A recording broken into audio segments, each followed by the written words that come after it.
ভারতের ত্রিপুরা রাজ্যের পাহাড়ি ঢলের তোড়ে ব্রাহ্মণবাড়িয়ার কসবা ও আখাউড়ায় অন্তত ৪০টি গ্রাম প্লাবিত হয়েছে।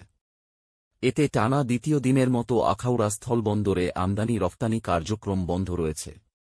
বন্ধ রয়েছে দুই দেশের ইমিগ্রেশন সেবা কার্যক্রম। এতে দুর্ভোগে পড়েছেন দুই দেশে ভ্রমণরত যাত্রীরা। এদিকে উদ্ধার কাজে ফায়ার সার্ভিস ও বৈষম্যবিরোধী ছাত্র আন্দোলনের শিক্ষার্থীরা কাজ করছেন।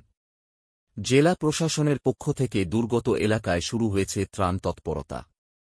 গ্রামবাসী, জনপ্রতিনিধি ও স্থানীয় প্রশাসনের কর্মকর্তারা জানান, গত মঙ্গলবার রাত থেকে ভারতের ত্রিপুরা রাজ্যে ভারী বর্ষণ শুরু হয়।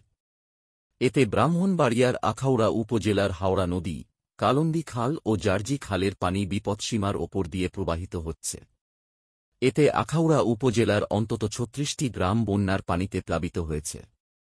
অপরদিকে কসবা উপজেলার শালদা ও ছিনাই নদীর পানি বেড়ে উপজেলার বায়েক ও গোপীনাথপুর ইউনিয়নের ৪টি গ্রাম প্লাবিত হয়েছে। দুই উপজেলার অন্তত ১২শ পরিবার বন্যায় ক্ষতিগ্রস্ত হয়েছেন।